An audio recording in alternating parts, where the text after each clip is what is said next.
ማርያ በሚል ርዕስ የተወሰኑ ደቂቃዎች ቆይታ እናደርጋለን። የእመቤታችን የቅድስት ድንግል ማርያም ሙሉ ስሟ በውሳኔ በሰነድ የተቀመጠ ስም በመጽሐፍ ቅዱስ ውስጥ እመቤታችንን ጨምሮ 8 ማርያም ተብለው የሚጠሩ ሴቶች አሉ። ቅዱስ ቄርሎስ አፈ ጉባኤ ሆኖ በተገኘበት ጉባኤ የእመቤታችን የቅድስት ድንግል ማርያም ሙሉ ስሟ በውሳኔ በሰነድ የተቀመጠ ስም አለ። እነዚህ 4 ነገሮች መለያ ሆነው ያገለግላሉ። የመጀመሪያው ቅድስት ነው። ቅድስት ማለት ንጽሕት፣ ክብርት፣ ጽንዕት፣ ልዩ ማለት ነው። እመቤታችንን ጨምሮ ማርያም ተብለው የሚጠሩ 8 ሴቶች አሉ በመጽሐፍ ቅዱስ ብቻ። ከመጽሐፍ ቅዱስ ውጪ በስንክሳር፣ በገድላት፣ በድርሳናት፣ በሌሎች አዋልድ መጽሐፍ ስማቸው ማርያም ተብለው የሚጠሩ እንደነ ማርያም ግብፃዊት ያሉ ሌሎች በጣም ብዙ ሴቶች አሉ። በመጽሐፍ ቅዱስ ግን ማርያም ተብለው የሚጠሩት 8 ሴቶች ናቸው። በቅዱስ ሉቃስ ወንጌል የሉቃስ ወንጌል ምዕራፍ 1 ቁጥር 27 ላይ የድንግሊቱ ስምም ማርያም ነበረ ብሎ ይጠቅሳል። ቅዱስ ሉቃስ የእመቤታችን ስለ ቅድስት ድንግል ማርያም በጣም ሰፊ ቦታ ሰፊ ስፍራ ሰጥቶ ከጻፉ ወንጌላውያን አንዱና የመጀመሪያው። ሉቃስ ማለት በእኛ ሊቃውንት አተረጓጎም አቃቤ ሥራይ ብለው ይጠሩታል። አቃቤ ሥራይ ማለት ባለመድኃኒተኛ ወይም ሐኪም ወይም ፊዚሽያን ማለት ነው ሉቃስ ማለት። ይህንን የእኛ ሊቃውንት ሲያብራሩ ቀድሞ አቃቤ ሥራይ ዘሥጋ ነበር፣ በኋላ ግን አቃቤ ሥራይ ዘነፍስ ሆኗል። ቀድሞ የሥጋ ሐኪም ነበር፣ በኋላ የነፍስ ሐኪም ሆኗል።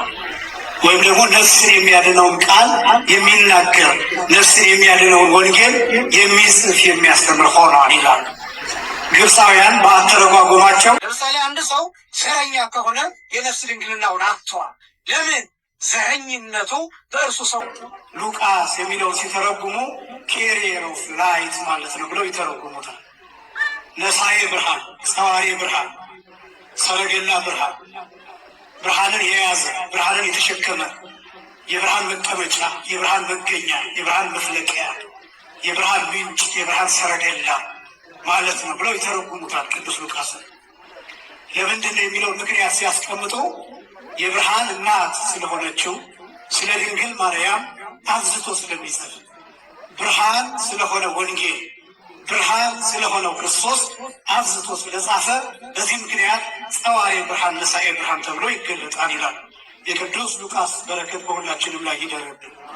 በቅደም ተከተል የእኛ ሊቃውንት የቅዱስ ሉቃስ ወንጌልን የእኛ ሊቃውንት ብቻ ሳይሆን መጽሐፍ ቅዱስን የሚያጠኑ ምሁራን የሉቃስ ወንጌልን ቅደም ተከተል በጣም ስለሚጠብቅና ታሪክን የጠነቀቀ ስለሆነ በዚህ ምክንያት መጽሐፍ ቅዱስን ለማጥናት መጀመሪያ ተመራጭ የሚያደርጉት የቅዱስ ሉቃስን ወንጌል ነው። የሌሎቹ ስህተት አለበት አይደለም ያልኳችሁ፣ ቅደም ተከተልን በመጠበቅ በዚህ የሉቃስ ወንጌል ተመራጭ ነው እና አስቀድሞ ስለ ዘካርያስ፣ ስለ ኤልሳቤጥ ስለ እነሱ ከተናገረ በኋላ ከዚያ ቀጥሎ ስለ እመቤታችን ስለ ቅድስት ድንግል ማርያም ይጽፋል።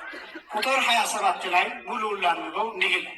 ከዳዊት ወገን ለሆነው ዮሴፍ ለሚባል ሰው ወደ ታጨች ወደ አንዲት ድንግል ከእግዚአብሔር ዘንድ ተላከ። የድንግሊቱ ስምም ማርያም ነበር። የሉቃስ ወንጌል ምዕራፍ 1 ቁጥር 27። ከዚህ አስቀድሜ የእመቤታችንን ሙሉ ስም ልንገራቸው። በ431 ዓመተ ምህረት በኤፌሶን ጉባኤ ቅዱስ ቄርሎስ አፈ ጉባኤ ሆኖ በተገኘበት ጉባኤ የእመቤታችን የቅድስት ድንግል ማርያም ሙሉ ስሟ በውሳኔ በሰነድ የተቀመጠ ስም አለ። ማለት ማራ ማለት ሚር ማለት በዕብራይስጥ ቋንቋ ብርሃን፣ ያም ማለት ዘመን ማለት ማርያም ማለት ቀጥታ ሲተረጎም መራረ ዘመን ማለት ነው። የሉቃስ ወንጌል ምዕራፍ 1 ቁጥር 27 ላይ ወደ አንዲት ድንግል ተላከ። ወደ ስንት ድንግል? አሁን እመቤታችን በነበረችበት ዘመን ሌሎች መጽሐፍ ቅዱሱ የድንግሊቱ ስም ማርያም ነበረ ብሎ ቢያስቀምጥም እኛን ስንጠራ ማርያም ብለን ብቻ አይደለም የምንጠራ። በሊቃውንቱ ውሳኔ መሰረት እንዲህ ተብላ እንድትጠራ አስቀምጠው ቅድስት ድንግል ማርያም ወላዲተ አምላክ። ደግሞና ጠይቃቸዋለሁ። ቅድስት ድንግል ማርያም ወላዲተ አምላክ መጀመሪያ ምን አልኳችሁ? ከዛም እስኪ ሁላችሁም አንድ ላይ ቅድስት ድንግል ማርያም ወላዲተ አምላክ። መጀመሪያ ቅድስት ከዛ ስለዚህ አራት መጠሪያዎች አራት ቃላት አብረው አንድ። ለምሳሌ እኔ ነቃ ጥበብ ከፍ ያለው ባላና ፓስፖርቴ ላይ ያለው መታወቂያ ላይ ያለው የምታወቀው በመንግስትም በሌላ ሀገርም እንደሱ ነው። ይሄ ሙሉ ስሜ ነው። ከዚህ ስም ውስጥ አንድ ከተበላሸ ብዙ ዋጋ ያስከፍለኛል፣ ማስተካከል ይጠበቅብኛል።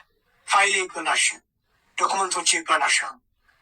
ስለዚህ ሙሉ ስም የሚባለው ስም ከነ አባት ከነ አያት ያለው እነዚህ በትክክል ስፔል መደረግ አለባቸው፣ በትክክል መቀመጣል። ለምንድን ነው ቅድስት ድንግል ማርያም ወላዲተ አምላክ የሚለውን እነዚህ መጠቀም ያስፈለገው? ለምንድን ነው ቢባል ከእመቤታችን ውጭ በመጽሐፍ ቅዱስ 7 ሴቶች ማርያም ይባላል። ስለዚህ እመቤታችን ማንነት ይቺ እመቤታችን ብለን የምንጠራት ማርያም ማናት? ይቺ ወላዲተ አምላክ ብለን የምንጠራት ማርያም ማናት? በምንድን ነው የምትገለጥ? ከማርያም መግደላዊት፣ ከማርያም እንተ ዕፍረት፣ ከማርያም እህተ ሙሴ፣ ከማርያም እህተ አልዓዛር፣ ከሌሎቹ ማርያሞች የምትለየው በምንድን ነው የሚለውን ለማስቀመጥ እነዚህ 4 ነገሮች መለያ ሆነ ያገለግላል። የመጀመሪያው ቅድስት ነው። ቅድስት ማለት ንጽሕት፣ ክብርት፣ ጽንዕ፣ ልዩ ማለት ነው። ጊዜ ማለት ኢየሱስ ማለት ምን ማለት ነው? መድኃኒት ማለት ነው። መድኃኒትነቱ ለሱ ነው አይደለም። ለሱማ የሞተበት ስም ነው። መስቀል ተሸክሞ የተደፋበት ስም ነው። የቆሰለበት ስም ነው። የተገረፈበት 6666 ጊዜ የተገረፈበት ስም ኢየሱስ የሚለው ስም ሊሞት የመጣበት ሊሞት የተቀበለው ስም ወላዲተ አምላክ የመጨረሻ።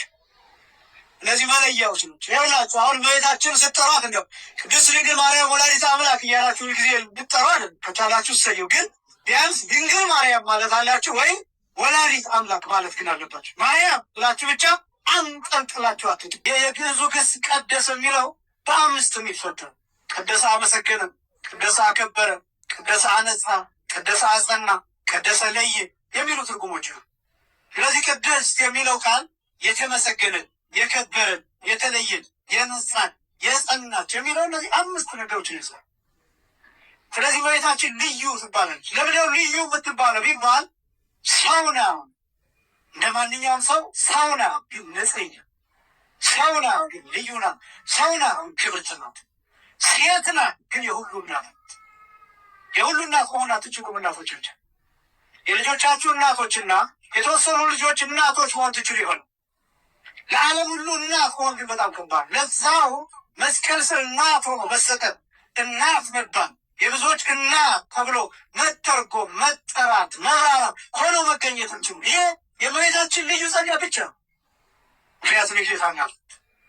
ይህንን ቅዱስ ጳውሎስ ሲናገር ከመ ይኩን በኵረ በላይ ለብዙኃን አኀው ይለዋል። ጌታ በብዙ ወንድሞች መካከል በኵር መባል ተገባው ይላል ክርስቶስ።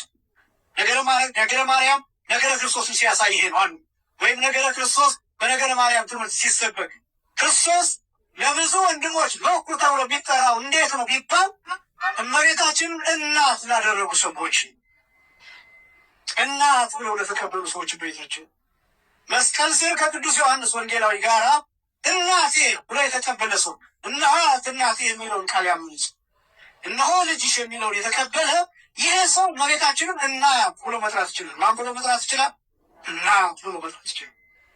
እመቤታችንን እናት ብሎ የሚጠራ ሰው ክርስቶስ በኩሩ ይሆንለት። ማን በኩሩ ይሆንለት አላልኳችሁ? ክርስቶስ በኩሩ ይሆንለት። ምንድን ነው ጥቅሙ?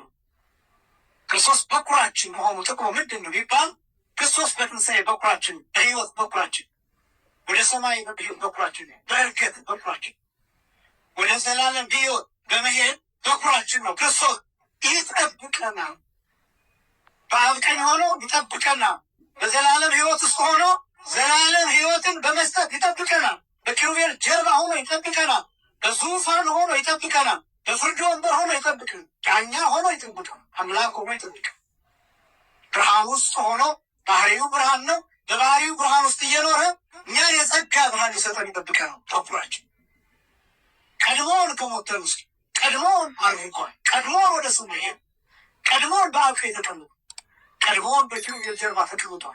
ቀድሞውን በስልጣን አለ። ያን ስልጣን በጸጋ እንድንካፈል ክርስቶስ ይጠራናል። በኩር የሚባል እሱ ይህ የኛ ሊቃው ሲገልጡ ክርስቶስ በኩር የሆነው በጥንት በመዓት በተቀድሶ እያሉ ያብራራሉ። እንዳልኳቸው ይከብዳቸዋል እያለ ስለምንተው ለምሳሌ ጌታችን መድኃኒታችን ኢየሱስ ክርስቶስ በሚያደርግበት ሰዓት በሰማይ የተሰማ ዜማ ይላል ቅዱስ አብይ ዜማ ተሰማ በሰማይ ይላል። በሰማይ ትልቅ ዜማ ወፍራም ዜማ ተሰማ ይላል። እንዘ የዐርግ ወልድ ዲበ መንበሩ ይላል። ክርስቶስ በዙፋኑ ሲቀመጥ ይላል። ከዚያ በፊት ዙፋኑ ላይ የለም ማለት አይደለም። ግን ያኔ የተለየ ዜማ የተሰማው ለምንድን ነው ቢባል ክርስቶስ ወደ ሰማይ የሄደው ብቻውን አይደለም፣ እኛን አዝሎ ነው የሄደው። እኛን ብኩርና ማለት ጥቅም አይደለም። ብኩርና አንተ ለታናሽ ወንድም በኩር እንደምትሆነው አይደለም። ብኩርና አንተ ለታናሽ እህት በኩር እንደምትሆነው አይደለም። ብኩርናው የእኛ ታላላቆች ለእኛ ትልቅ እንደሆኑ አይነት ብኩርና አይደለም። ብኩርና እንደ ኤሳውና እንደ ያዕቆብ በምስልና በምግብ የሚለዋወጥ ብኩርና አይደለም። ሕይወት የሚሰጥ ብኩርና ክርስቶስ በኩር እንዲሆን ክርስቶስ በኩር እንዲሆን እመቤታችን እናት ሆኖ መጥራት ይችላል። ልዩ ምንላት ለዛ ሌሎቹ ሴቶች ነገስታትን ወልደው ክብርትን ይባሉ ይችላሉ። የነገስታት ሚስቶች፣ የመሪዎች ሚስቶች ቀዳማዊት እመቤት እየተባሉ ሊጠሩ ይችላሉ። እመቤታችን ግን ከምድራውያን ንጉሥ የአንዱ እናቱን አይደለም ከሰማይ ነገስታት አንዱ የሆኑ ከሦስቱ አካላት የእግዚአብሔር ወልድ እናት ናት። ክብርና ምስጋና ለአምላካችን ይሁን። ምንም የሚያረጋት ቅድስት ስትባል ማርያም ግብፃዊት በምትጠራበት ቅድስና አይደለም የምትጠራው ቤታችን። እመቤታችን ቅድስት ስትባል ክርስቶስ ሰምራ በምትጠራበት ቅድስና አይደለም ቅድስት የምትባለው። እመቤታችን ቅድስት ስትባል ቅድስት አርሴማ በምትጠራበት የቅድስና ማዕረግ አይደለም የምትጠራው። ሌላው ቀርቶ መላእክት በሚታወቁበት የቅድስና ማዕረግም አይደለም። ከመላእክትም ከሰዎችም አጠቃላይ ከፍጡራን ወገን በላይ በሆነ የቅድስና ማዕረግ ነው የምትታወቀው። ክብርና ምስጋና በእውነት ለአምላካችን ይሁን። ቅድስት የምትባል እንደዚህ ሲባል አንዳች የተሳሳተ ትምህርት ውስጥ ለሙላት ገቡ። እመቤታችን ፍጡር ናት። እመቤታችን ምንድን ናት አልኳት? ከፍጡራን በላይ የምትባለው ፍጡር አይደለችም አይደለም እያልን ያለን ፍጡር ናት፣ ግን ክብሯ ከፍጡራን በላይ ቅድስናዋ፣ ንጽሕናዋ፣ ልዩ መሆኗ ይሄ ነው ከፍጡራን በላይ የሚያሰኛት እንጂ እመቤታችንን በፍጡራንና በፈጣሪ መካከል አድርገን አንዳች ከፍጡርነት የወጣች ሌላ አይነት ልዩ ፍጥረት ወይም ካሉ ፍጥረት ብለን እየጠራናት አይደለም። ጥንቃቄ ቅድስት ተብላ ስትጠራ የጸናች፣ የነጻች፣ የተመሰገነች፣ የከበሯ መሆኗን ለማሳየት ቅድስት። ከዚያ ቀጥሎ ምን አልኳችሁ? ማህፀን ዋይ ክሮሞዞም የሚባለው እግዚአብሔር መንፈስ ቅዱስ በእርሷ ስጋ ውስጥ አዘጋጅቶታል። ሎቱ መቅደስ ሕያው በመንፈስ ቅዱስ የሚሉት ሊቃውንት መንፈስ ቅዱስ በድንግል ማርያም ማህፀን ስጋን ሸምኖታል። ቅድስት ካልን በኋላ ድንግል እመቤታችን ድንግል ተብላ ትጠራለች። ድንግልና ቅዱስ ዮሐንስ ወንጌላዊ የእመቤታችን ልጅ እንዲሆን እመቤታችን እናቱ ብትሆን አደራ መስቀል ስር የተሰጠበት ምክንያት ለእመቤታችን ለልጅነት ሊመጥን የሚችል ከፍጡራን ወገን ዮሐንስ ወንጌላዊ ብቻ ነው። ቅድስት ካልን በኋላ ድንግል እመቤታችን ድንግል ተብላ ትጠራለች። ድንግልና በሶስት ይከፈላል። አንደኛው የስጋ ድንግልና፣ ሁለተኛው የነፍስ ድንግልና፣ ሶስተኛ የመንፈስ ድንግልና። ድንግልና ስጋ፣ ድንግልና ነፍስ፣ ድንግልና መንፈስ። የስጋ ድንግልና የሚባለው የታወቀን በስጋ የሚገለጥ ነው። ከስጋ ጋር የተገናኘ የሚታወቅ፣ የሚነገር፣ የሚተረክም። የነፍስ ድንግልና ተብሎ የሚጠራው የክርስቲያኖች ሁሉ ድንግልና፣ የክርስቲያኖች ሁሉ ድንግልና። ይሄኛው የነፍስ ድንግልና የሚባለው የሚታጣና የሚገኝ ነው። የሚታጣ የሚመለስ ነው። ወይም ምንወድቅበት ምንነሳበት የነፍስ ድንግልና የሚባለው። የነፍስ ድንግልና ተብሎ የሚጠራው ከዝሙት ጋር ብቻ የተያያዘ አይደለም።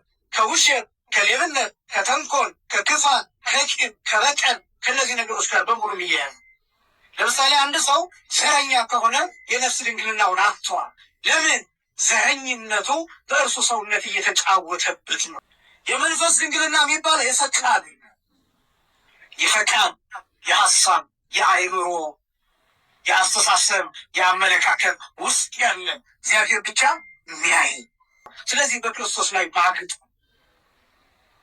ስለዚህ ድንግልናውን አጥቷል። የነፍስ ድንግልናው አንድ ሰው ውሸታም ከሆነ እውነት ከሆነው ክርስቶስ ጋር ይጣላል። ስለዚህ የነፍስ ድንግልናውን አጥቷል። ውሸት በስጋው በነፍሱ እየተጫወተበት ነው።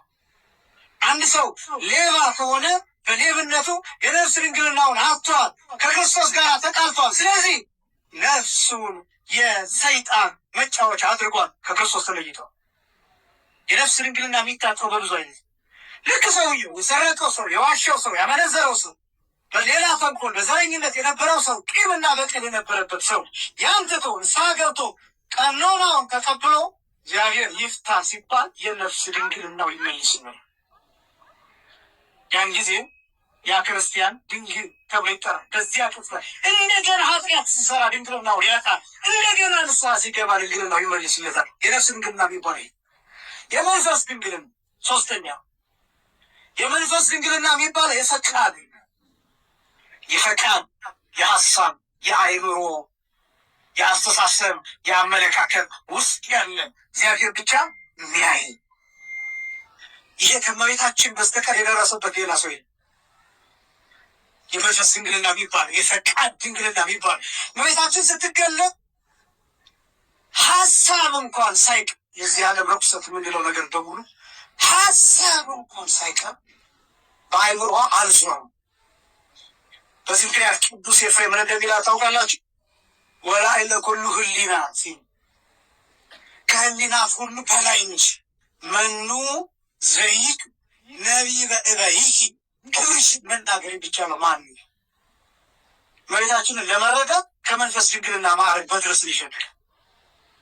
ማንም የደረሱበት ጥቂት በዚህ ቢታወቁት ቅዱስ ዮሐንስ ወንጌላዊ እና ቅዱስ ዮሐንስ መጥምቅ ብቻ።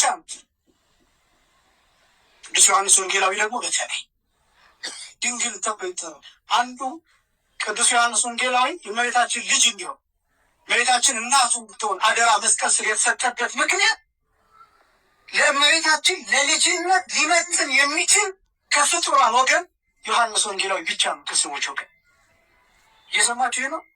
ከፍጡራን ወገን ከእኛ ከሰዎች ወገን ማን ብቻ ነው? ዮሐንስ ወንጌላዊ ብቻ። በጌታ ደረት የተጠጋ እድሜ ዘመኑን ያለቀሱ 70 ዓመት ፊቱን ቋጥሮ የኖረ መስቀል ስር ያልተለየ የታመነ እስከ መቃብር የተጓዘ ክርስቶስን ያልከዳ እነ ጴጥሮስ ሲሸሹ ያልሸሽ ይሁዳ ሲሸጠው ያልሸጠ የተለየ ነው። ቅዱስ ዮሐንስ ወንጌላዊ ገና ከወጣትነቱ ጀምሮ ራሱን በጌታ ፍቅር የገደለ ስጋውን በጌታ ፍቅር ውስጥ የሰወረ የቀበረ የተለየ ነው። ቅዱስ ዮሐንስ ወንጌላዊ አንዳንዱን ነገር ካስተዋላችሁ ራሱ ሌሎቹ ይህም ለምሳሌ ነያዕቆብ ነይሁዳን ሌሎች እንደሚሉት እመቤታችን ቅድስት ድንግል ማርያም ክብር ይግባትና ሌሎች ልጆች ኖረዋት ቢሆን ኖሮ ነኋት እናት ተብሎ የሚሰጠው ለነ ያዕቆብ ለነ ዮሳ ለዮሴፍ ልጆች ነበር። ልጆቿ ግን አይደሉም። እነሱ በስጋ በመንፈስ ድንግልና ከኛ ከፍ ያለ ስለሆነ እመቤታችንን ባያክል እንኳን ተቀራራቢ ግን ዮሐንስ ወንጌላዊ ስለሆነ ልጅ ሆኖ የተሰጠው ዮሐንስ ወንጌላዊ ነው። መስቀል ስም የመንፈስ የድንግልና ማዕረግን የደረሰበት ማንም የለም። ይህ ብቻ ደግሞ አይደለም። ምእመናን በደንብ ስሙኝ። የእመቤታችን ድንግልና ለዓለም ምልክት ሆኖ የተሰጠ ምን ሆኖ የተሰጠ ነው አልኳቸው? ምልክት ሆኖ የተሰጠ እኔ አይደለሁም የምለው መጽሐፍ ቅዱሱ የነቢዩ ኢሳይያስ ቃል ትንቢተ ኢሳይያስ ምዕራፍ 7 ቁጥር 14 ጀምሮ ስለዚህ ጌታ ራሱ ምልክት ይሰጣቸዋል። ምን ይሰጣቸው? ምልክት ይሰጣቸው። ምልክቱን ራሱ ይገልጠዋል። ድንግል በድንግልና ጸንሳ ምን ትወልዳለች? ልጅ ትወልዳለች። አይደል? ድንግል በድንግልና ጸንሳ በድንግልና ወንድ ልጅ ትወልዳለች። ስሙን ማን ትለዋለች? አማኑኤል ትለዋለች። ልክ ነው። ኢየሱስ የሚለው ያስኬዳል። ወንጌሉ ላይ ስላሉ ትንቢተ ኢሳይያስ ላይ ቃል በቃል ያለው አማኑኤል ስለሚል ይኸውላችሁ። ስለዚህ ጌታ ራሱ ምልክት ይሰጣቸዋል። ምልክቱ ምንድን ነው? ድንግል በድንግልና ጸንሳለች። ምንድን ነው የምትወልደው? ልጅ አይደለም የሚል ወንድ ልጅ። ቃሉን እያስተዋላችሁ በተለይ ወጣቶች መጽሐፍ ቅዱስ ሲታሙ ልጅ ትወልዳለች ማለትና ወንድ ልጅ ትወልዳለች ማለት ሁለቱ የተለያዩ ነገሮች። ልጅ ከተባለ ጾታው ይጠየቅ፣ ሴት ናት ወይስ ወንድ? ወንድ ልጅ ትወልዳለች ከተባለ እንዴት ብለህ ትጠይቅ። እንዴት ባዮሎጂካሊ እንዴት እመቤታችን ሴት ነው። እንደምታውቁት በባዮሎጂ ትምህርታችን ወንድ ሲምቦላይዝ የሚደረገው የወንድ ክሮሞዞም በኤክስ እና በዋይ ሲምቦላይዝ የሚደረገው፣ የሴት ሲምቦላይዝ የሚደረገው በኤክስ ኤክስ ክሮሞዞም። እመቤታችን ሴት ናት። ክርስቶስ ወንድ ነው። ክርስቶስ ወንድ ከሆነ ወንድ ከሴት ሲገኝ ያለ ወንድ ዘር ዋይ ክሮሞዞም ከየት ወጣ ብላችሁ መጠየቅ አለበት። መልስ ልነግራችሁ አይደለም ግን እኔ መጠየቅ አለብን። ምክንያቱም ምስጢረ ሥጋ የሚባለው ይሄስ ነው። የመድኃኒት ትምህርት የሚባለው ይሄስ ነው። ይሄ በማን እንደተቻለ ታውቃላችሁ? በድንግል ማርያም በኩል ብቻ ይሄ የሚከናወን ይሄ ምስጢር በድንግል ማርያም ማህፀን ዋይ ክሮሞዞም የሚባለው እግዚአብሔር መንፈስ ቅዱስ በእርሷ ሥጋ ውስጥ አዘጋጅቶታል። ፈጠረ ሎቱ መቅደሰ ሕያው በመንፈስ ቅዱስ የሚሉት ሊቃውንት መንፈስ ቅዱስ በድንግል ማርያም ማህፀን ሥጋን ሸምኖታል፣ ከቃል ጋር አዋህዶ። ለምን ይመስላችኋል መንፈስ ቅዱስ በአንቺ ላይ ይመጣል የተባለው? ለምን ይመስላችኋል? ምን ይሰራ ነው መንፈስ ቅዱስ የሚመጣው? አንዳንዶቹ እሷን ለማንጻት ብሎ የሚያስቡ ሰዎች አሉ። አስቀድሞ ነው መንፈስ ቅዱስ የጠበቃል። መንፈስ ቅዱስ በአንቺ ላይ ያድርብሻል ስትባል አይደለም እመቤታችን የነጻችው። አስቀድሞ ኃጢአት እንዳያርፍባት፣ ነውር እንዳያርፍባት፣ በደል እንዳያርፍባት፣ ጥንተ አብሶ የሥጋ መርገም የነፍስ መርገም እንዳያርፍባት አስቀድሞ መንፈስ ቅዱስ ጠብቋታል። ሊቃውንት የተናገሩት አቀባ ጰራቅሊጦስን ከርስእማ ገና ከእናቷ ማኅፀን ጀምሮ ጰራቅሊጦስ ጠብቃል። ወይ ረክሰት በምንትኒ እንዘፈጠራ ከፈጠራት ጀምሮ በምን አልረከሰችም። እንጽቦ ጽሩ የገብራ ከጭቃ ከአፈር ንጹሕ አደረጋ። መቼ? ከመጀመሪያ ማለትም እግዚአብሔር አዳምን ሲረግመው መርገም እንዳያርፍበት አድርጎ ያስቀመጠው ዘር ነው። ይህን ዘር መጽሐፍ ቅዱስ ነው ቢናገር። ትንቢተ ኢሳይያስ ምዕራፍ 1 ቁጥር 9 ላይ ብትመለከቱ አሸናፊ እግዚአብሔር ይላል ኢሳይያስ ዘርን ባያስቀርልን ኖሮ ይላል። ምንን ባያስቀርልን ኖሮ? ዘር አስቀርቷል እግዚአብሔር። ዘረ ቆርጥ ማምላክ አይደለም። እናቶቻችን በገጠር ይኖራችሁ ታውቁት እንደሆነ፣ ወንድሞቻችን አባቶቻችን የገጠር ሰዎች ታውቁት እንደሆነ፣ እኔ የገጠር ሰው ስለሆንኩ ለዘር የሚቀመጥ እህል አለ። የፈለገ የችግር ጊዜ ቢሆን የረሃብ ጊዜ ቢሆን ለዘር የተቀመጠ እህል አይበላም። ምክንያቱም ቀጣይ ደህና ቀን ይመጣል። አንድ እፍኝም ቢሆን ልጅ ትቀመጣለች። ያቺ ደህና ቀን ሲመጣ መሬት ላይ ታርፋለች። ደህና ቀን ሲመጣ ያ እፍኝ ዘር ጎተራውን ቢሞላ ፍሬ ያፈራ። ለዘር የሚቀመጥ እህል አይበላም። እግዚአብሔር ለዘር የማያስቀምጥ ዘሩን ቆርጥሞ የሚበላ አምላክ አይደለም። በአዳም ወገን በአዳም አብራክ የድንግል ማርያም ማንነት ያለበትን ዘር አቅልሞ እግዚአብሔር አስቀምጧል። መርገም እንዳያንስበት አድርጎ ከንፍሮ ጥሬ የሚያወጣ አምላክ። ይህን ነው ቅዱስ ያሬድ የሚናገረው። ማርያም ሰታቱን ትካት ውስጥ ተከሱ ለአዳም ከመባህሪ ጻዳ። ማርያም ግን አስቀድሞ ገና በአዳም አብራክ በአዳም ወገን በአዳም አይምሮ በአዳም ሰውነት በአዳም ዘረመን የምታበራ ነጭ ዕንቁ ገላ ሆና ነበረች። ገና መጽሐፍ ቅዱስን ብታዩት ይህን ነው የሚገልጽላችሁ። ብሉይ ኪዳን የሚባል መጽሐፍ ብታገላብጡ ይህን ዘር ነው የሚከተል። ሌላ የመጽሐፍ ቅዱስ ሀሳብ አታገኝ። ለምሳሌ ለምን 8 ነፍሳትን ብቻ ያስቀረው ይመስላችኋል? ኖህን ለምን ያስቀረው ይመስላችኋል? ኖህን ብቻ ስለወደደው እንዳይመስላችሁ። በኖህ ወገብ ዘራ በፊቴ ሞገስ አግኝተሃል የሚለው ኖህን ብቻ እንዳይመስላችሁ። በኖህ አምላክ ያስቀመጠው ዘር አለ። 8 ነፍሳትን ያተረፈው 8ቱን ነፍሳት ስለሚወዳቸው ብቻ እንዳይመስላችሁ። በ8ቱ ነፍሳት ወገብ ውስጥ ዘር ነው። በመርከብ የሰወረው፣ በመርከብ ያስቀረው፣ በመርከብ ያተረፈው። ከዛስ በኋላ እግዚአብሔር ምን እንዳደረገ ታውቃላችሁ? የሴምን ዘር ሲከተል ታያላችሁ መጽሐፍ ቅዱስ ላይ ብሉይ ኪዳን ላይ። ለምን የሴምን ዘር የተከተለ ይመስላችኋል? ይህ ዘር ንጹሕ የሆነው ኃጢአት ነው የሌለበት ዘር የሚፈሰው ወይም የሚገኘው በሴም በኩል። ከሴም ወገን ማን ይገኝ? አብርሃም ይገኛል። ከዛ እግዚአብሔር ሌላውን ሁሉ ይተውና አብርሃም ይከተል። ለምን አብርሃምን የሚከተል ይመስላችሁ? ኦሪት ዘፍጥረት ምዕራፍ 12 ከቁጥር 1 ጀምሮ ያለው ክፍል እግዚአብሔር አብርሃምን ውጣ፣ ከዘመዶች ተለይተህ ውጣ፣ ከሀገር ተለይተህ ውጣ፣ ከአባት ቤት ተለይተህ ውጣ ይለዋል እግዚአብሔር። እግዚአብሔር አብርሃምን ተለይቶ የሚወጣ ለምንድን ነው የፈለገው ቢባል በአብርሃም ወገብ ዘር የትኛው ዘር? ይሄ መርገም እንዳያርፍበት የተጠበቀው ዘር፣ ንጹሕ የሆነው ዘር፣ ጥንተ አብሶ የሌለበት ዘር፣ በአዳም ገላ የተጠበቀው እንደ ነጭ ዕንቁ የሚያበራው ዘር። ስለዚህ እግዚአብሔር አብርሃም ላይ ውጣ። ከዛስ እግዚአብሔር አብርሃምን ምን ይለዋል? ይስሐቅ ሰመይ ለከ ዘር ይለዋል። ከይስሐቅ ዘር ይወጣልሃል ይለዋል። ከይስሐቅ ዘር ይወጣልሃል ይለዋል። ከእስማኤል አይደለም ያው ከይስሐቅ። ለምን? ይስሐቅ የተስፋ ልጅ ነው። እግዚአብሔር ዘሩ የሚመጣው በይስሐቅ በኩል እንደሆነ ያውቅ። ይህን ለአብርሃም ነገር። ከዛስ እግዚአብሔር አብርሃም ምን ብሎ ይጠይቀዋል? ይስሐቅን ሰዋልኝ ይለዋል በሞሪያ ተራራ ከተወለደ በኋላ። ለምንድን ነው እግዚአብሔር ይስሐቅ በሞሪያ ተራራ ላይ ለመሰዋ እንዲቀር ግን እንዳይሰዋ የፈለገው ለምንድን ነው ቢባል ምሳሌውን ለማሳየት ከይስሐቅ የሚመጣው ዘር ክርስቶስ መስቀል ላይ እንደሚቃጠልና እንደሚታረድ ለማሳየት። ስለዚህ እግዚአብሔር ያንን ዘር ይከተል። ከዛ አስደናቂው እግዚአብሔር ከእስማኤል ጋር አይደለም የሚሆነው፣ ከይስሐቅ ጋር ይሆናል። ይስሐቅን ይባርከዋል። ከይስሐቅ ጋር እንደሆነው ከያዕቆብ ጋር ይሆናል። ከያዕቆብ ጋር እንደሆነው ከ12 ነገደ እስራኤል ጋር ይሆናል። ከዚህ ህዝብ እግዚአብሔር ባህር ሲከፍል ታዩታለች። ስራ ፈታ አይደለም እግዚአብሔር። ለምን ባህር ከፈለላቸው? ለምን ከዚህ ህዝብ ጋር ጭቃ ቦካ እግዚአብሔር?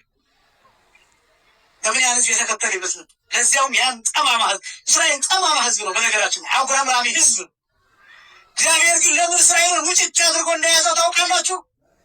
የሚፈልገው ዘራ ያ ዘርማ እመቤታችን የምትገኝበት ዘር ክርስቶስ የሚገኝበት ለአብርሃም የሰጠው ቃል ነው። ኦሪት ዘፍጥረት ምዕራፍ 22 ቁጥር 18 ላይ ወበዘርዕከ ይትባረኩ ኩሎሙ አሕዛብ በምድር፣ የምድር አሕዛብ ሁሉ በዘርህ ይባረካል። በምን ይባረካል? በዘር። ያቱት የለየው ዘር አለ። አብርሃምን እያለ ያለው በአንተ ይባረካሉ አለ። ከዛ ይሄን ማን ተረጎመው? አዲስ ኪዳን ላይ ቅዱስ ጳውሎስ ተርጉሞ አስቀምጧል። ገላትያ ምዕራፍ 3 ቁጥር 15 ጀምሮ ኢይቤሎ ነው የሚለው ቅዱስ ጳውሎስ ሲተረጉም። ኢይቤሎ በአዝዕርትከ አላ ይቤሎ በዘርዕከ ዘርእሰ ዘውእቱ ክርስቶስ ብሎ የተረጉም። በዘሮችህ አይደለም ያለው ነው የሚለው። ለአብርሃም ያለው በምን ይባረካሉ ነው ያለው? በዘርህ ነው እንጂ በዘሮችህ አይደለም ያለው። በዘርህ ይባረካል በዘሮችህ አላለው ቢልና ዘርእሰ ዘውእቱ ክርስቶስ። ያ ዘር ማን ነው ትለኝ እንደሆነ ክርስቶስ ነው ይላል። ክብርና ምስጋና ለስም አጠራሩ ዘሩ ክርስቶስ። የዘር ንጹሕ ሆኖ እንዲገኝ ንጹሕ ሆና መገኘት ያለባት ቤቶች ምልክት ናት። ከዛ ቅዱስ ሉቃስ ሲተረጉመው የሉቃስ ወንጌል ምዕራፍ 1 ቁጥር 27 ላይ ወደ አንዲት ድንግል ተላከ። ወደ ስንት ድንግል? አሁን እመቤታችን በነበረችበት ዘመን ሌሎች ደናግል የሌሉ ይመስላችኋል? ወደ አንዲት ድንግል ብሎ ለይቶ የተናገረው ለምንድን ነው? ያቺ ትንቢት የተነገረላት ድንግል፣ ያቺ ለምልክት የተቀመጠችዋ፣ ያቺ የፍጥረት መስረኪዋ፣ ያቺ በጨለማ ውስጥ የምታበራው ብርሃን፣ ያቺ ዓለም ተስፋ በቆረጠበት ሰዓት ራሷን ጠብቃ ንጽሕት ሆና ለእግዚአብሔር የተገባችና የተገኘችዋ ድንግል 15 ዓመት ወይም ከዛ በላይ ወይም ከ15 ዓመት በታች የሆኑ በስጋ ደናግል የሆኑ ሴቶች አሉ። በዚያ ዘመን እኮ ግን እነሱን አይደለም የጠራው ቅዱስ ሉቃስ። አንዲት ድንግል ነው እመቤታችንን የጠራው። ለምን? የተለየችዋ ንጹሕ ምልክት ሆና የተቀመጠችው እሷ ስለሆነ።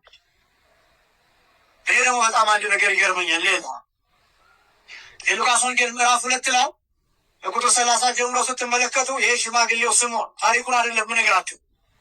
ሽማግሌው ስምዖን እመቤታችንን እንዲያገኛት ተደርጓል። ከእመቤታችን ጋር ለምን ፊት ለፊት እንዲገናኝ እንደተፈለገ ታውቃላችሁ? ሽማግሌው ስምዖን ሊተረጉመው የነበረው ክፍል አንዱ ይሄ ክፍል ነበር። ትንቢተ ኢሳይያስ ምዕራፍ 7 ቁጥር 14 ላይ ትንቢተ ኢሳይያስን ሙሉውን ነበር ሊተረጉም የነበረው። እዚህ ጋር ሲደርስ ግን ከብዶታል። ሁልጊዜ እንደምትሰሙት ድንግል በድንግልና ጸንሳ ወንድ ልጅ ትወልዳለች ስሙን አማኑኤል ትለዋለች የሚለው ቃል መተርጎም ከበደው። ሴት እያለ ነበር ሊተረጉም የነበረው። ወለት የሚለውን ሴት ወለት እያለ ድንግል የሚለው ወለት እያለ ነበር ሊተረጉም የነበረው። ከዛስ መልአክ እየመጣ ይፍቅበታል። በሶስተኛው ግን መልአክ እንዲህ አለ፣ ኢትመውት ዘእንበለ ትርአይ መሲሕ ለእግዚአብሔር።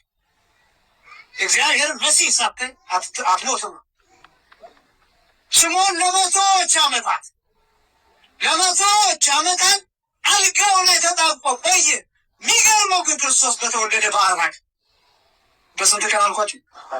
በ40 እመቤታችን እንደ ሕጉ ስርዓት ከዮሴፍ ጋር ጌታ ይዛ ወደ መቅደሱ ስትመጣ አልጋ ላይ ተጣብቆ ይኖር የነበረው ሽማግሌ እየወጣ እንደ ወጣት መጣ ወደ መቅደሱ። ምክንያቱም ቀጠሮ ነው። ያ ቀጠሮ የትኛው ቀጠሮ ነው? ድንግሊቱን የማየት ቀጠሮ። ከድንግሊቱ በድንግልና ተጸንሶ በድንግልና የተወለደውን መሲህ የማየት ቀጠሮ። ያ የካደው፣ ያ ሊተረጉመው የተቸገረበት፣ ያ የተጠራጠረበት፣ ያ በአሕዛብ ፊት ሊተረጉመው ያፈረበትን ቀን ፊት ለፊት የሚያይበት ቀን ቀጠሮ ስለሆነ ያን 500 ዓመታት የቆየው ሽማግሌ ከአልጋው ተነስቶ ወደ መቅደሱ እየሮጠ እየገሰገሰ ሲሄድ ድንግሊቱ ሕፃኑን ታቅፋ። ሌሊቱ አልኳችሁ። ምክንያቱም በድንግልና ጸንሳ በድንግልና ወልዳለች። ማኅተመ ድንግልናዋ አልተለወጠም። ክብርና ምስጋና ለአምላካችን ይሁን። የሁላችሁ ምእመናን እመቤታችን ለአንቺ ስብሐት ክብር ይግባትና ዘላለማዊ ድንግልናዋ ታቶ ቢሆን ኖሮ ለስምዖን ምልክት አትሆንም ነበር። ምን አትሆንም ነበር? ምልክት አትሆንም ነበር። ልብ እያላችሁ መጽሐፍ ቅዱስ ከድንግሊቱ ጋር እንዴት እንደሚገናኝ መጽሐፍ እንዴት እንደነገረው ያ እነሆ ጌታ ራሱ ምልክት ይሰጣችኋል ተብሎ የተነገረው ቃል ያን ምልክት በመቅደስ አየው። ድንግሊቱ በድንግልና ጸንሳ በድንግልና የወለደችውን በድንግልና የተወለደውን ኢየሱስን በቀጥታ በዓይኑ ተመለከተ። ከዚያስ ምን እንዳለ ታውቃላችሁ? ይዜ ተስዕሮ ለገብርከ በሰላም እግዚኦ በከመ አዘዝከ እስመ አዕይንት የመድኃኒተከ ነው መድኃኒትህን ዓይኖች አይተዋትና ከዚህ በኋላ ባሪያህን አሰናብተው አለ ስምዖን። ያን ምልክት አየው። በቀጥታ ተፋጠጠ ከምልክቱ ጋር። ከዛስ ነፍሷ ያላት ምን እንደሆነ ታውቃላችሁ? ሽማግሌው ስምዖን በነፍስሽ ምን ያልፋል? ሰይፍ ያልፋል። ምክንያቱም ድንግል ናት አብሬታችን። ለምን ሰይፍ እንደሚያልፍባት ታውቃላችሁ? ሰይፍ ያለው የበቁ የተሳለውን ሰይፍ አይደለም። መከራውን፣ ስደቱን፣ ረሃቡን፣ ጥሙን ይህንን ሰይፍ ያለው የእግዚአብሔር ፈቃድ ራሱ ሰይፍ፣ የእግዚአብሔር ውሳኔ ሰይፍ ነው። ለይቷታል። እመቤታችን ከዚህ ዓለም ቆርጦ ለይቷታል። ከዚህ ዓለም ቆርጦ ለይቷታል። ምላችሁ ምን ማለት መሰላችሁ? ከዚህ ዓለም ርኩሰት እንዳትተባበር አድርጓታል። የእግዚአብሔር ውሳኔ ያለፈባት ሴት ናት። ለዓለም የሞተች ሴት ናት። ለዓለም የሞተች ለኃጢአት የሞተች ሴት ናት። ለነውር እኛ ለምናውቀው ርኩሰት የሞተች ሴት ናት። እመቤታችን መውት ለኃጢአት ናት። ነገር ግን ለጽድቅ ደግሞ ሕያዊት ናት እመቤታችን። በጣም ብዙዎቻችሁ ግራ ትጋባላችሁ። ስለ እመቤታችን መነሳት ማድረግ ሌላ ሰው እንዲመሰክር ትፈልጋሉ። ዓለም ከገደላት ቆይቷል። እመቤታችን ለዓለም ከሞተች አሁን አይደለም ያኔ ነው የሞተችው። ገና ስትመጣ ነው የሞተችው እመቤታችን። ገና በ3 ዓመቷ ወደ መቅደስ ስትሄድ ነው የሞተችው እመቤታችን። ለዚህ ያ በመቅደስ 12 ዓመታት ስትኖር ነው የሞተችው እመቤታችን። ጌታን ስትጸንስ ነው የሞተችው። ጌታን ስትወልድ ነው የሞተችው። ጌታን ስታሳድግ ነው የሞተችው። ስትሰደድ ነው የሞተችው። እንደውም ይገርማችሁ ልጇን በመስቀል ላይ ስታይ ነው የሞተችው። ያኔ ነው የሞተችው። አሁን አይደለም ገና። ለምንድነው ስለ መነሳት ስለ ትንሣኤዋና ስለ ዕርገቷ ዓለም እንዲመሰክርላችሁ የምትፈልጉት? ለምንድን ነው? ዓለም ከቀበራት ቆይቷል። ገና ሳትሞት ነው የቀበራት። በጣም ብዙዎቻችን ስለ ድንግል ማርያም የሌሎችን ምስክርነት ይፈልጋል። ምልክት ናት እመቤታችን። ዘላለማዊ ድንግልና ምልክት ነው። ለምሳሌ ለዚህ ቦታ የምታስቀምጡት ምልክት አለ። በዙሪያው ያሉት ፎቆች ምናልባት እነዚህ ፎቆች ታርሰው ባዶ ቢሆን ይህ ቦታ 41 ኢየሱስ ነው ወይስ አይደለም ብላችሁ ልትጠራጠሩ ትችላላችሁ። ለምን? ምልክቱ ፈርሷል። የእመቤታችን የቅድስት ድንግል ማርያም የድንግልና ምልክትነት የጸና ነው። ይህን ተናግሬ እጨርሳለሁ። ሊቃውንቱ እንዲህ ይላሉ። እመቤታችን ድንግል ወእም ተብላ ትጠራለች። እናት ድንግል ወይም ድንግል እናት ተብላ ትጠራለች። እመቤታችን ድንግል እናት ለመባሏ ወሰን፣ ድንበር፣ ፍጻሜ፣ መጨረሻ እንደሌለው ለክርስቶስን አምላክ ወሰን ለመባሉ ድንበር፣ ውሳኔ፣ ፍጻሜ የለው ምልክት። ከዚህ ነው ቅዱስ ኤፍሬም ሲናገር በረቡዕ ውዳሴ ማርያም ትዕምር ተዋህዶ ረሰየኪ አብ የአንድ ልጁ ምልክት አደረግሽ። ምን አይነት ምልክት? እርሱ በሰውነቱ አምላክነቱ እንዳልተለወጠ እሷም በእናትነቷ ድንግልናዋ አልተለወጠም። እሷ እሱን ወልዳ ድንግል እየተባለች ድንግል ብቻ ሳይሆን እናት እየተባለች እንደምትኖር እርሱም ከእሷ ተወልዶ አምላክም ሰውም እየተባለ ይኖራል። የእሷ ድንግልም እናትም እየተባለች ለመኖሯ መጨረሻ ፍጻሜ እንደሌለው ለእሱም አምላክ ሰው ለመባሉ ድንበር ወሰን ፍጻሜ የለው። ዓለም አልፎ አምላክ ሰው እየተባለ ይጠራ። ስለዚህ ምልክት ነው የሚታቸው። ድንግል ትባላለች። መጀመሪያ ቅድስት፣ ከዛ ድንግል። መጀመሪያ ምን አልኳችሁ? ቅድስት፣ ከዛ ምን አልኳችሁ? ድንግል፣ ከዛ ማርያም። ርዕሳችን ይሄ 8 ማርያሞች እመቤታችንን ጨምሮ 8 ሴቶች ማርያም ተብለው ይጠራሉ አለች። ወይም ከእመቤታችን ውጭ 7 ሴቶች ማርያም ተብለው ይጠራሉ። የመጀመሪያ ይህንን ስም ማርያም የሚለውን ስም የተጠራችበት የሙሴ እህት ናት። የሙሴ እህት ናት። ለመጀመሪያ ጊዜ በመጽሐፍ ቅዱስም በሌሎች ታሪኮችም ማርያም የሚለው ቃል ለመጀመሪያ ጊዜ ስም የተሰጣት ለዚች ሴት ነው፣ ለሙሴ እህት ማርያም። ማርያም የሚለው ሲተረጎም በብዙ ትርጉሞች ይተረጎማል። የእኛ ሊቃውንት ትርጉም እንመጣበታለን። አለቃ ኪዳነ ወልድ ክፍሌ የሚባሉ ሊቃን ለሃይማኖት አይጠቀሱም፣ ለቋንቋ አይጠቀሱም። የዕብራይስጥን ቋንቋ ለብዙ ዓመታት ያጠኑ ናቸው እና ማርያም የሚለው በዕብራይስጥ ሲተረጎም ማር ማለት ሚር ማለት መራራ ማለት ነው። ያም ማለት ደግሞ ዘመን ማለት ነው። በግዕዙም ዮም ማለት ዕለት ማለት ነው። ዮም ሰፈረ፣ ቀመረ፣ ቆጠረ፣ ለካ ሚል የግዕዝ ግስ አለ። ዮም ማለት 24 ሰዓት ዛሬ ማለት ነው። ቀመር ስፍር፣ ቁጥር፣ የዘመን ቁጥር ማለት ነው። ያም የሚለው በዕብራይስጥ ቋንቋ ዘመን ሚለውን፣ ቀን ሚለውን፣ ጊዜ ሚለውን የሚያሳይ ማር ማለት መራራ። ኦሪት ዘጸአት ምዕራፍ 15 ቁጥር 22 ጀምሮ ብትመለከቱ አንድ የሚመር ውሃ ያለበትን አካባቢ ማራ ብለው ጠርተውት። ማን ብለው ጠርተውታል? ማራ። ምን የሚል ውሃ ነው ያልኳችሁ? የሚመር ውሃ። የሚመር ውሃ። ውሃውን ሲጠጡት ጎመዘዛቸው፣ መረራቸው። በዛ ምክንያት ያን ውሃ የማራ ውሃ ብለው ጠሩት። ለምን? መራራ ውሃ ሲሉ። ማር ማለት ማራ ማለት ሚር ማለት በዕብራይስጥ ቋንቋ መራራ ነው። ያም ማለት ዘመን ማለት። ማርያም ማለት ቀጥታ ሲተረጎም መራራ ዘመን ማለት። ዘመኗ መራራ ይሆን ማለት። ዘመኗ መራራ ይሆን። ይህን ስም ለመጀመሪያ ጊዜ ሙሴ እህት ማርያም የተጠራችበት ምክንያት የተወለደችበት ዘመን መራራ ስለነበር፣ ወንዶች ይገደሉ የነበረበት ዘመን። ያን ጊዜ ሕፃናት ገና ከእናቶቻቸው ማህፀን ዱብ እንዳሉ ታፍነው ይገደሉ የነበረበት ዘመን። ያደጉ ወንዶች ልጆች ብሎኬት በመሸከም ጦር በመሸከም ፒራሚድ በመስራት ይሞቱ የነበሩበት ዘመን፣ ይጨነቁ የነበረበት ዘመን ነው። በጣም አስጨናቂ ዘመን ነበር። እስራኤላውያን በብዙ ስቃይ በፈርዖን አገዛዝ ስር የነበሩበት ዘመን፣ ስም አጠራራቸው ከምድረ ገጽ የነበረበት ዘመን፣ ለግብፅ ውለታ የዋለላት ዮሴፍ የተረሳበት ዘመን ነበር። ያ ዘመን መራራ ዘመን ነበር። እናቶች ወንድ መውለድ ሴት መውለድ የትኛው ነው እያሉ ይጨነቁበት የነበረበት ዘመን። እንደ ዛሬው አልትራሳውንድ ስለሌለ ወንድ እንደሆነ የሚያውቁበት ምንም አይነት አጋጣሚ አልነበረም። ምናልባት በልምድ በእርግጫው በምኑ በሚባለው አይነት ሊያውቁ ይችላሉ። ከመገመት ውጭ ግን እርግጠኛ መሆነች። የሙሴ እናት ማርያምን ወለደች። የሙሴ ታላቅ ናት ማርያም እና ስትወለድ ዞር ብላ ተመለከተቻት። የማርያምን የውካቤት ዞር ብላ ተመለከተቻት። ሴት ናት። እንኳን ሴት ሆንሽ፣ ወንድ ብትሆኚ ኖረው ትሞቺ ነበር። ሴት ስለሆንሽ ጥሩ ነው፣ ግን የተወለድሽበት ዘመን ክፉ ነው። መራራ ስለሆነ ስምሽን ማን ብዬሻለሁ አለቻት። ማርያም አለች።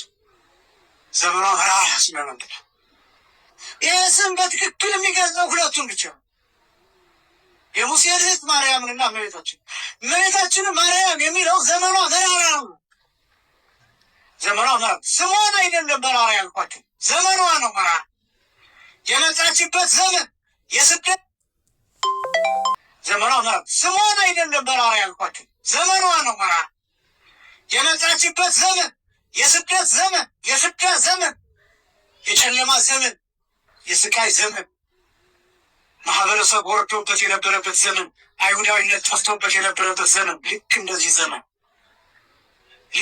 ዘመን ኢትዮጵያዊነት እንደጠፋበት፣ ጨዋነት እንደጠፋበት፣ መከባበር እንደጠፋበት፣ ፍቅር እንደጠፋበት፣ መተማመን እንደጠፋበት ያረጀ ማህበረሰብ የተፈጠረበት ዘመን ነበር። ያሰ ማህበረሰብ ያረጀ ማህበረሰብ ያረጅን። ይህን ታውቃላችሁ። እርጅና አለ ማህበረሰብ ራሱን በፍቅር ካላደሰ፣ ራሱን በሰላም ካላደሰ፣ ራሱን በህብረት ካላደሰ፣ ራሱን በእርቅ ካላደሰ ማህበረሰብ ያረጃል። የማህበረሰብ እርጅና ምልክቱ ጦርነት፣ መገዳደል፣ እርስ በርስ መገደል የማህበረሰብ ምልክት፣ የእርጅና ምልክት። አለመተማመን፣ መፈራራት፣ መከዳደል፣ የወዳጅነት መጥፋት፣ የባልንጀርነት ክብር ማጣት፣ ትልቅ ሰው አለመከበር፣ የእናቶች አለመከበር፣ ተሳዳቢ መሆን፣ ክፉ መሆን የማህበረሰብ እርጅና ምልክት። ማህበረሰብ ኢቮሉሽን አለ። ማህበረሰብ ኢቮሉሽን አለ። እድገት አለ፣ ለውጥ አለ። ከአንድ ታሪክ ወደ አንድ ታሪክ ሽፍት ያለ። ለምሳሌ እኛ ከሆነ ጊዜ ወደ ሆነ ነገር ሽፍት አለ። ለዚህ አዳዲስ ታሪኮች የምንሰሩ ሰው መግደል፣ ጡት መቁረጥ፣ የእናቶችን ማህፀን ሰንጥቆ ውስጥ ያለውን ጥርስ ማውጣት፣ ሰውን ከነነፍሱ ማቃጠል፣ ዘቅዝቆ መስቀል፣ እነዚህ አዳዲስ ታሪኮች ነው። እንኳን በኢትዮጵያ ታሪክ ይቅርና በዓለም ታሪክ አዳዲስ ታሪኮች ናቸው። ከኛ እድሜ እንኳን የአንድ ትውልድ እድሜ የሚባለው 30 ዓመት ነው። 30 ዓመት። በዚህ 30 ዓመቱ ስንት አይነት ታሪክ አይተናል። በኢትዮጵያ ታቦት አለኝ በምትል ሀገር፣ ወንጌል አለኝ በምትል ሀገር፣ ብዙ ሃይማኖት አለኝ በምትል ሀገር፣ ካህናት አሉኝ፣ ብዙ የሃይማኖት መሪዎች አሉኝ በምትል ሀገር፣ የቅዱሳን ሀገር ነኝ እያለች ራሷን እየጠራች በምትመጻደቅ ሀገር ውስጥ ብዙ ገዳማት አሉኝ፣ ብዙ መናኞች አሉኝ፣ ብዙ ባህታውያን አሉኝ፣ እዚህ ቦታ ሰበል ይፈልቃል፣ እዚህ ቦታ መስቀል ከሰማይ ወርዷል እያለ በምትመካ በምትመጻደቅ ሀገር ውስጥ ሰው ተገድሏል። ስለዚህ ማህበረሰብ ያረጀ፣ እንደ ማህበረሰብ ይፈተሽ። መላ የሚያደርስ ህዝብ ያለ፣ ጠዋትና ማታ ወደ ቤተክርስቲያን የሚሄድ ህዝብ ያለ፣ ካለማቋረጥ የሚያስቀድስ ህዝብ ያለ፣ ሁሌ የሚጾም ህዝብ 200 ምናምን ቀናት እንዳመት የሚጾም ህዝብ ያላት ሀገር ህፃናት ግን ይገደሉባል፣ ሽማግሌዎች ይገደሉባል። ማህበረሰብ ያረጀ። መገለጫው ደግሞ ምን እንደሆነ ታውቃላችሁ? ይሸፍናል። በሃይማኖት ይሸፍናል፣ በመንፈሳዊነት ስም ይሸፍነዋል፣ በእድሜ ስም ይሸፍነዋል፣ በብሔር ስም ይሸፍነዋል፣ በዘር ስም ይሸፍነዋል። ከዛ ለጥፋቱ መሸሸጊያ ወንዝ ሸለቆ እየፈጠረ ዋሻ እየሰራ ግንብ እየሰራ አጥር እያጠረ ይሱለከልኳል። ውስጥ ይህን ፍትሃን ተብሎ እንዳይከሰስ እኔ እኮ እንዲህ ቢሉኝ ጥፋተኛ ስለሆንኩ እኮ አይደለም ብሔሬ እንዲህ ስለሆነ ነው ብሎ ይደበቃል፣ ይወሸቃል። ስለዚህ ማህበረሰብ ያረጀ። እንደዚህ አይነት ዘመን መራራ ዘመን፣ በእውነት ከባድ ዘመን ነው። እግዚአብሔር ይህንን ዘመን ይቀይርልን። ይህን ዘመን መቀየር የሚቻለው እያንዳንዳችን ራሳችንን መቀየር ስንችል ብቻ። ራሳችን በቤታችን የተወለደችበት ዘመን ያ ዘመን እነ ሄሮድስን ያፈራበት ዘመን 144,000 ህፃናት በሰይፍ የታረዱበት ዘመን፣ በቤታችን የመጣችበት ዘመን 144,000 ህፃናት። እንዴት ያለ ከባድ ዘመን! ጻድቅ የሚገደልበት፣ ንጹህ የሚሳደድበት ዘመን፣ ካህናቱ አርጅተው የነበረበት ዘመን። አርጅተው ስላችሁ በእድሜ አይደለም፣ መቅደሱን ንቀው፣ ስርዓቱን ንቀው፣ መቅደሱን መጫወቻ አድርገውበት የነበረበት ዘመን። አልቦ በዚህ መዋዕል ኢ ነቢይ ወኢ ንጉሥ ኢ ቁርባን ወኢ መስዋዕት ወኢ ሀበ እለ ያጸንህ ውጣ ነው። በዚህ ዘመን ነቢይም የለም፣ ንጉስም የለም፣ መስዋዕትም የለም፣ ቁርባንም የለም፣ ዕጣን የሚያሻትት ካህንም የለም ተብሎ የተነገረበት ዘመን ነበር። እመቤታችን የተነሳችበት ዘመን። ምልክቱ ምን እንደሆነ ታውቃላችሁ? ልክ እመቤታችን መጸነሷ ሲታወቅ ሐናና ኢያቄም ከሀገራቸው እንዲለቁ ተደረገ። እመቤታችን የተወለደችው በእናት አባቷ ሀገር አይደለም። ተሰዳ አድባረ ሊባኖስ የሚባል ተራራ ላይ የተወለደችው፣ ጫካ ውስጥ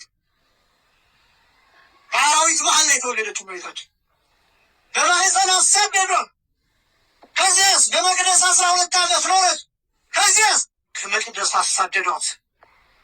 ከዚያስ እመቤታችንን ጌታ እንድትወልድ በነበረበት ጊዜ ለእንግዳ ስፍራ ተገኝቶ ለእሷ ግን ታጣ። ስለዚህ አሳደዷት። በረት ውስጥ ወለደች። ያን ማህበረሰብ አያችሁ? አያችሁት? እንዲህ የሚያሳድድ ማህበረሰብ፣ የሚገፋ ማህበረሰብ፣ የሚገል ማህበረሰብ፣ ጻድቅ የማይወድ እንግዳ የማይወድ ማህበረሰብ፣ እንደዛ አይነት ማህበረሰብ ነበር ተፈጥሮ ነበር። እንዴት የጸነሰች ሴት እንዴት ማደሪያ ይነፈጋታል? አሁን ጌታን መጽነሷን ተው አላወቁም። አምላክን እንደጸነሰች አላወቁም። የአምላክ እናት እንደሆነች አላወቁም። ግን ሌጣውን ብናየው እንደሰብና የጸነሰች ሴት እንዴት ማደሪያ ታጣለች? እኛ ለጸነሰች ሴት ተነስተን ወንበር እንሰጥ የለ ወይ? ቅድሚያ እንሰጥ የለ ወይ? ልስት እንሰጥ የለ ወይ? ቦታ እንሰጥ የለ ወይ? ያ ማህበረሰብ ግን እንዴት የጸነሰችውን ሴት ከሌሎች እንግዶች ለይቶ እንዴት አባረራት? እንዴት በረት አሳደራ? እንዴት አሳደዳ? በከብቶችና በአህዮች መካከል ወለደች እመቤታችን። ጃርት ማህበረሰብ ሀገር ሲያረጅ ምን ያፈራል ይባል? ጃርት ያፈ ጃርት ምንድን ነው ያለው? እሾሃን እሾሃን ጃርት እሾሃማ ነው። እሾህን ከወረወረባችሁ ይጎዳችኋል፣ ያቆስላችኋል። የሚያቆስል ማህበረሰብ፣ የስድብ ቃል ከአፉ የሚወጣ ማህበረሰብ፣ ገዳይ ማህበረሰብ፣ የማያመሰግን ማህበረሰብ፣ የሚተች ማህበረሰብ፣ እንደዛ አይነት ማህበረሰብ። ከዚያስ እመቤታችን ተሰዳ ወለደች። ከዛስ ደግሞ ከወለደች በኋላ እንደገና ልጅ አቅፋ በአራስነቷ አሁንም ተሰደደች። አያችሁ የሚያሳድድ ማህበረሰብ። ያለ የዛሬቱ አይነት የቁስቋም ታሪክ ያ ነው። ዘመኗ መራራ ነን። ዘመኗ ምን ነበር አልኳችሁ? መራራ ዘመን አሳልፋ ለእኛ ግን ጣፋጭ ስም ሰጠችን። ክብርና ምስጋና ለአምላካችን ይሁን። አያችሁ ማርያም የሚለው ስም መራራ ዘመን ካለፈበት፣ መራራ ሞት አለፈበት፣ መራራ ስደት ታለፈበት፣ መራራ ስቃይ፣ መራራ እንባ ፈሰሰበት። ይህ እዚህ ነው አዘክሪ ድንግል ማመሪረ ሰውዘ ማየትኪ በገጸ ፍቅሮ ልኪ ድንግል ሆይ አይንሽ በልጅሽ ፊት ላይ የፈሰሰውን መራራ የእንባ ጎርፍ አሳስቢ ብለን የምንለምናት ለዚያ ነው። መራራ ነው ዘመኗ።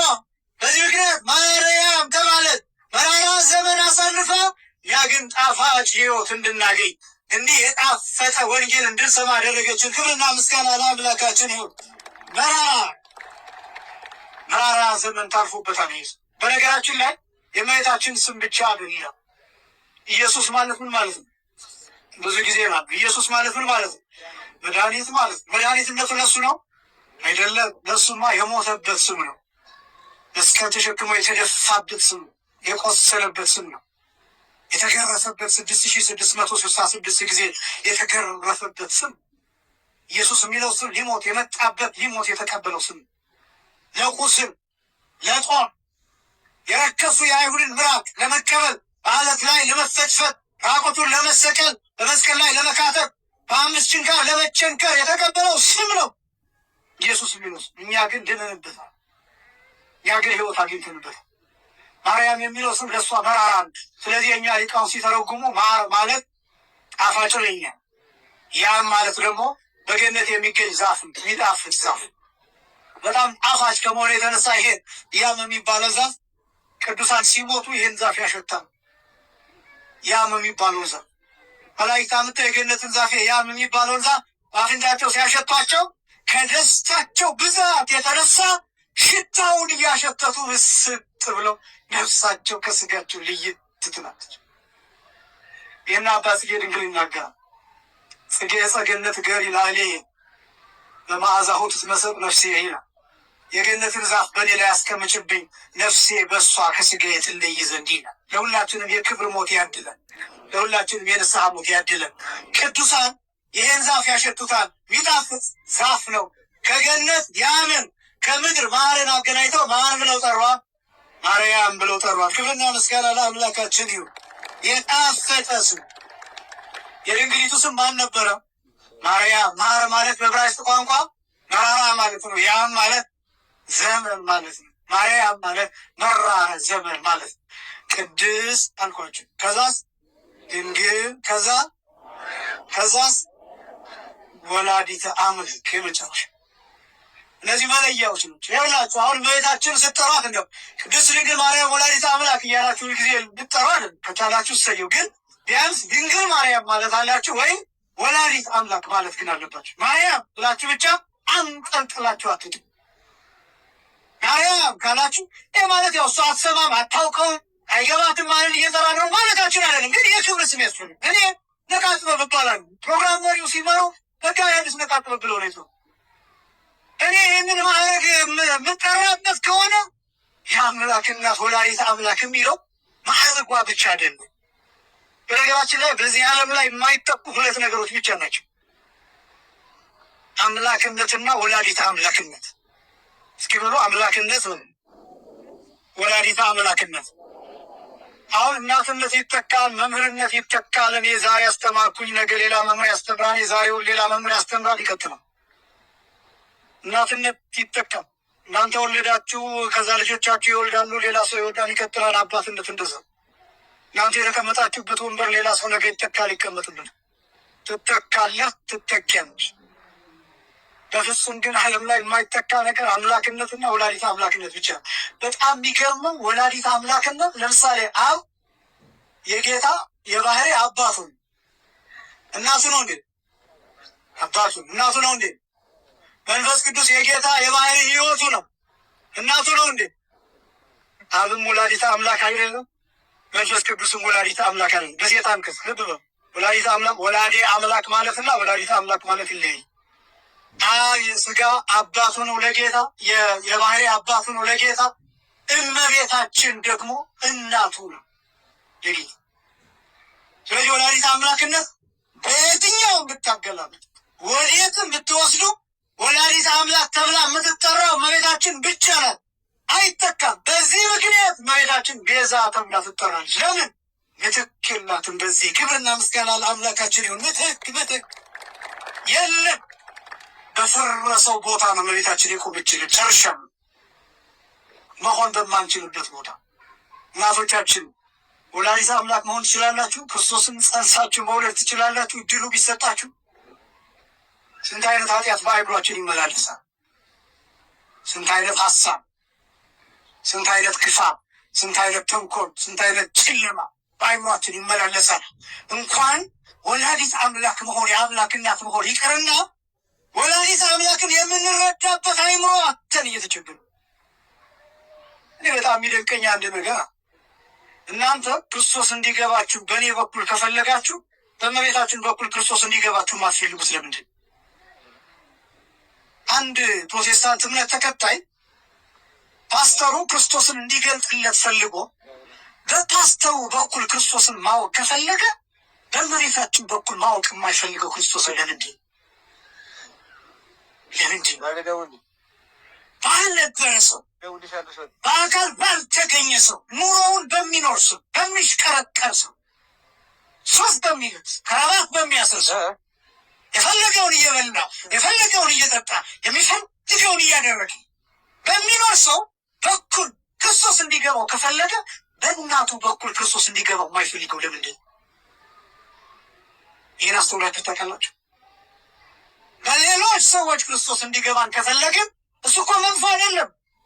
እናንተ እኮ ተሰብስባችሁ ዛሬ እኔ ስለ ክርስቶስ እንድሰብክላችሁ ስለ ወንጌል እንድነግራችሁ ፈልጋችሁ በእኔ በኩል ልትሰሙት የመጣችሁትን ክርስቶስን የወለደችውን እመቤታችንን የማትሰሟት ለምንድን? ማይሰማት ለምንድን? ፍጥረት አንዳች ነገር ከመምህሩ ፈልጎ ከመምህሩ አንደበት የሚፈስ የሆነ ነገር ፈልጎ ግቢ የሚያጥለቀልቅ ሜዳ የሚሞላ ሰው ከእመቤታችን ክርስቶስን ለመስማት የማይዘጋጀው ይሄ ትውልድ ለምንድን? ከእናቱ ከወለደችው ከጸነሰችው ካሳደገችው የድንግልና ጡት ካጠባችው በክንዷ ካቀፈችው ረሃቡን ካስታገሰችለት ጠማኝ ሲላት የሚጠጣ ሰጥታ ለቅሶውን ጸጥ ካረገችለት ከዚህ መስማት የማይፈልገው ትውልዱ ለምንድን? ነገረ ማርያም በኩል ነገረ ክርስቶስ ይሰበካል እምላችሁ። ይሄ የድንግሊቱ ስም ማን ነበር? ማርያም ነበረ። ከዚያስ ወላዲተ አምላክ ትባላለች። ወላዲተ አምላክ የምትባል ግን ሌላ ሴት የለችም ከእመቤታችን ውጭ። ነቅድስት አርሴማ ነቅድስት ክርስቶስ ሰምራ ሌላ ቅዱሳት አንስትን ማት እልፍ አእላፍ ልንጠራ እንችላለን። ማት ማርያም የሚባሉ ሴቶች ልትደረድር ትችላለን። ወላዲተ አምላክ ግን አይደለም። እመቤታችን ብቻ የቆመችበት ስፍራ ይሄ ማንም የማይነቀንቀውን እመቤታችን የሰጠን አምላካችን እግዚአብሔር የተመሰገነ ይሁን። የእመቤታችን አማላጅነት ከሁላችን ጋር ይሁን። ያስተማረን የአባቶቻችን አምላክ እግዚአብሔር ይክበር ይመስገን። ማርያ በሚል ርዕስ የተወሰኑ ደቂቃው